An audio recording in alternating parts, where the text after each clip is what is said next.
Welcome to Here's How We Get There. It's the daily show filled with conversations about business and mental health in a down-to-earth style with real-world language. Now let's dive in with your co-hosts, Kenneth Shark Kinney and Trey Tucker.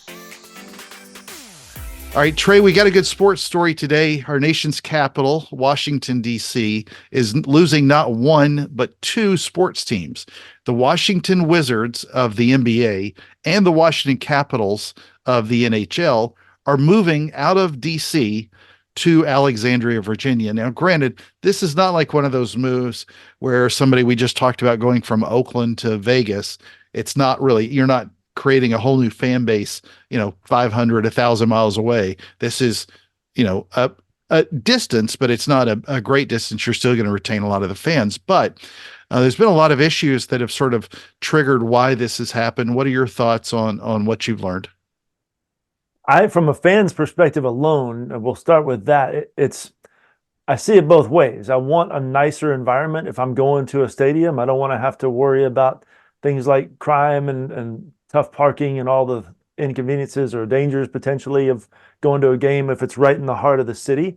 So there's a benefit of going out to the suburbs. But as a fan, I also know that it's not really my hometown team. I mean, it still has the name, but they're in some other city or potentially other state, depending on where they are. But also, it's more of a hassle to have to drive out there.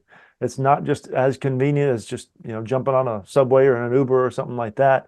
I live fairly close to Atlanta, so when the Braves moved from where they're stationed, they used to be stationed right in the heart of downtown, now to north, which is really the Cobb County area, it's a much nicer stadium.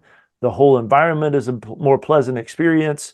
I think it's really helped economically in the place that it's at now, but also there's some drawbacks. The place they left, I mean, it's void of any real tourist or economic activity.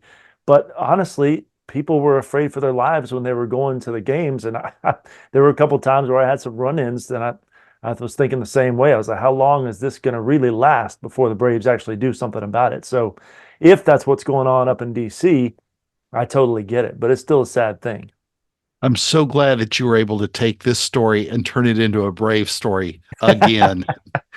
Here, let's talk about Shohei Ohtani, and somehow it'll become a Brave story. That's all I know. That exactly. Braves.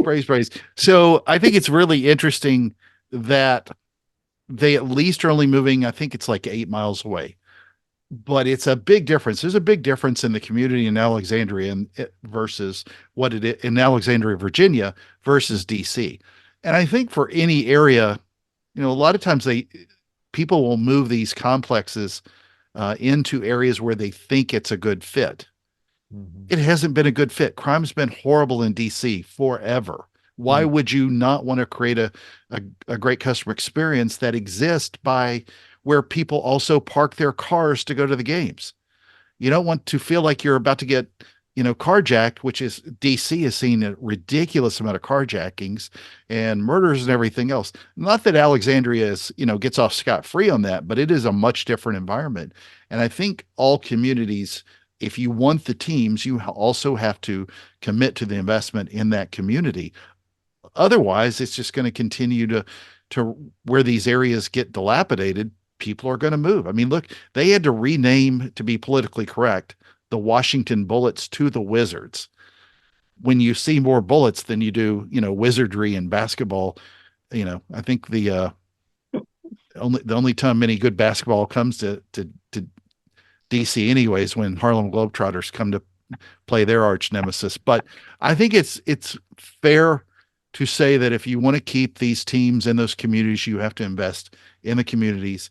It stinks, but the loyalty is not really there from the owners. They're going to move to where they can provide the best experience and make the most amount of money as they can. And that's all I got to say about that.